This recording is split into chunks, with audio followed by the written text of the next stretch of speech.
So let's take a few minutes here and go through the steps of setting up your Blink camera in the Blink app. All right, now that I have the sync module plugged in, we're gonna load up the app. So this is what the app looks like. I already have a setup. I've already got a sync module, a couple cameras on here, but up in the top right corner is the plus sign. So I'm gonna go ahead, tap on that plus sign, and I want to add my first sync module. So I'm gonna add the one that came with my camera since this is a newer version. Blink will like to access the camera on my phone. Now that's okay. I'm gonna go ahead and click yes on that. And then I need to scan the QR code that is printed on that module. So let me do that right now. All right, that code is on the back of the little sync module. So if you can't find it, that's where to look for it. Okay, because I already have a sync module, I need to create a new one. So we're gonna go ahead and click on create a new system. I'm gonna click yes on here, create your system. I'm gonna name my system. We're going to click continue there. Do I see the blinking blue? I do see it blinking blue down below. We're going to click on Discover Device. And we're going to go through the rest of the setup process, just following all of the on-screen prompts. All right, update done. I'm going to click on the Done button. We'll click on the Home button right here. So now I've got two different tabs up here at the top. So if you take a look, we've got the Blink Home Hub, which is this one right here. It's got my older cameras on it, my older sync module, and then now we've got our outdoor module. So right now, we've only got that sync module on there. Let's go ahead and add this new Blink camera. So I'm gonna go ahead and click on the plus sign up on the top. We're gonna say wireless camera. Now I do have to scan the QR code, and that is going to be inside of the Blink camera. So I had to take the back cover back off. Let's go ahead and scan that. Perfect. And now that I've got two modules, I need to select which one I want it to. I'm gonna go ahead and click on the new outdoor. Click continue on that.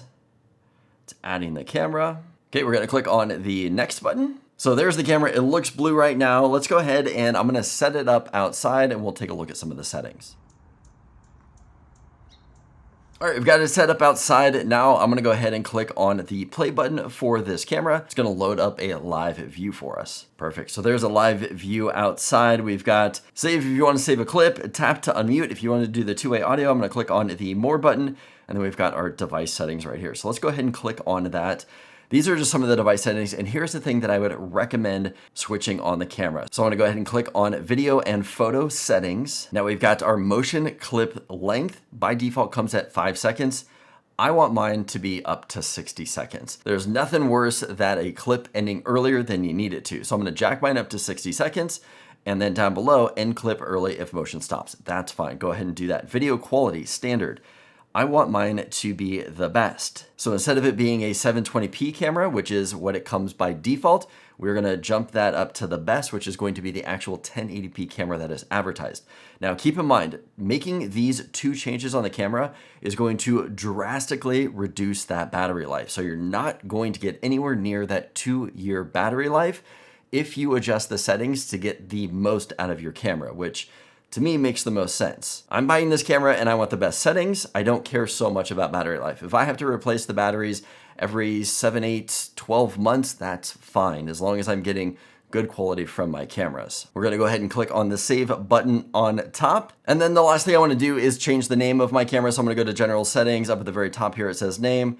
Let's go ahead and cancel out of that, and we will say Blink Outdoor 4, so that way I know the name of the camera. Save that, and you're pretty much good to go. You now have your Blink camera all set up and ready. All right, now that we have the camera set up, let's take a look at the video and audio quality that you can expect from this camera. All right, we're testing out the Blink camera right now. Here is an audio demo of what this sounds like. I'm about, say, 8 to 10 feet away from the camera right now, but this is what you can expect to get from the Blink Outdoor 4. What do you guys think?